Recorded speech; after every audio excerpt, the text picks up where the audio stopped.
എല്ലാവർക്കും നമസ്കാരം. രാധാസ് കിച്ചണിലേക്ക് സ്വാഗതം. ഇന്ന് ഞാനിവിടെ ഉണ്ടാക്കാൻ പോകുന്നത് ഒരു സ്പെഷ്യൽ സാധനമാണ്. പിന്നെ അത് എന്താ ഇന്ന് ഞാനിത് ഉണ്ടാക്കുന്നതെന്നുള്ളൊരു പ്രത്യേകത. ഇന്ന് wish you A happy Christmas. ഇത് കണ്ടിട്ട് എല്ലാവരും ഉണ്ടാക്കി കഴിക്കണമേ എന്ന് അഭ്യർത്ഥിക്കുന്നു. ചീനിച്ചട്ടി വെച്ചു. ഗ്യാസിൽ 2 സ്പൂണ് വെളിച്ചെണ്ണ ഒഴിക്കുകയാണ് കേട്ടോ. 2 ടേബിൾ സ്പൂണ്. അതൊന്ന് ചൂടായിക്കോട്ടെ, എന്നിട്ട് ഞാൻ കാണിച്ചു തരാം. അപ്പോൾ എണ്ണ ചൂടായി. 1 ടീസ്പൂൺ കടുകിട്ടു. കടുകിട്ട് ഒന്ന് പൊട്ടിയിട്ട് അത് കഴിഞ്ഞിട്ട് ഒരു 3 സവാള പൊടിയായിട്ട് അരിഞ്ഞത്, ഒരു 5-6 എരിവുള്ള പച്ചമുളക് ചെറുതായിട്ട് അരിഞ്ഞത്, ഒരു നല്ലൊരു കഷ്ണം ഇഞ്ചി കൊച്ചായിട്ട് അരിഞ്ഞത്. ഇതിനെ 3ഉം കൂടെ ഞാൻ ഇട്ടിട്ട് കുറച്ച് കരിവേപ്പിലയും കൂടെ ഇട്ടിട്ട് നന്നായിട്ടൊന്ന് വഴറ്റണം. അപ്പോൾ വഴന്ന് കിട്ടാൻ വേണ്ടി നമ്മൾ 1/2 സ്പൂണ് ഉപ്പും കൂടി ഇടുവാണ്. എന്നിട്ട് വഴന്നിട്ട് നമുക്ക് ഉപ്പ് പാകത്തിന് ചെക്ക് ചെയ്യാം കേട്ടോ. ഇതൊന്ന് ആയിക്കോട്ടെ, എന്നിട്ട് ഞാൻ ബാക്കി ഇപ്പോൾ കാണിച്ചു തരാം. അതിന് ശേഷം വേണ്ടേ 1 ടീസ്പൂൺ നിറച്ച് നമ്മുടെ ചിക്കൻ മസാലയുടെ പൊടിയെടുത്തു, അതിട്ടു. പിന്നെ 1 ടീസ്പൂൺ പെരിഞ്ജീരകം അതും ഇട്ടു.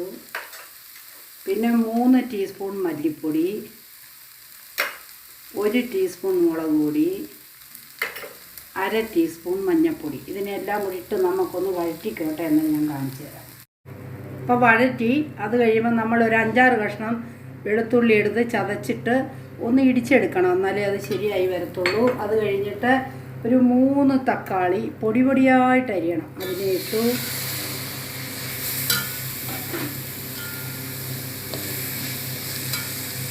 ഒരു 2 ഉരുളൻകിഴങ്ങ് തൊണ്ട് കളഞ്ഞ് പൊടിയായിട്ട് അരിയണം. കണ്ടോ, ഒത്തിരി പൊടി അല്ലെങ്കിലും ഇത്രയാകാൻ പാടുള്ളേ. അതിനെ കൂടെ ഞാൻ ഇട്ടൊന്ന് ഇളക്കിക്കോട്ടെ, എന്നിട്ട് ഞാൻ പറഞ്ഞുതരാം.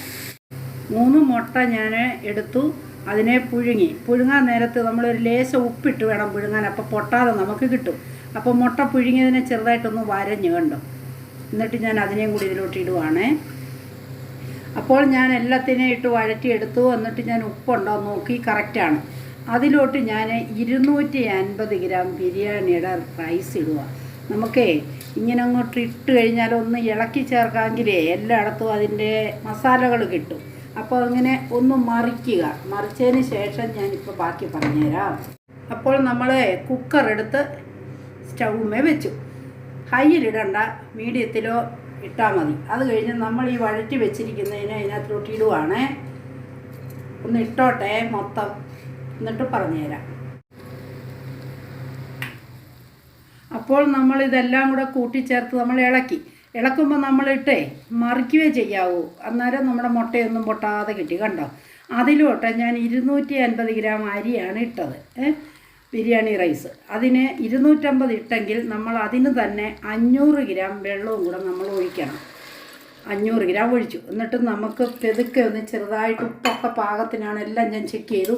എന്നിട്ട് പെതുക്കെ ഒന്ന് ഇങ്ങനെ മറിച്ചിട്ട് നമുക്ക് അടച്ചു വെച്ചിട്ട് സിമ്മിലിട്ടിട്ട് നമുക്ക് ഇതിനെ വറ്റിച്ചെടുക്കാം. സിമ്മിലിട്ട് വറ്റിച്ചെടുക്കുമ്പോൾ എന്താണെന്നറിയാമോ, 2 പ്രാവശ്യം വിസിൽ കേൾക്കണം. അത് കഴിഞ്ഞ് നമുക്ക് ഓഫ് ചെയ്തിടാം. അപ്പോൾ വെള്ളവും പറ്റും, എല്ലാം ആകും. സിമ്മെന്ന് പറഞ്ഞാൽ മീഡിയവും വേണ്ട സിമ്മും വേണ്ട, ഒരു ശകലം തീ കൂട്ടിയിട്ട്. കുക്കറ് ഞാനെല്ലാം റെഡിയാക്കി വെച്ചു.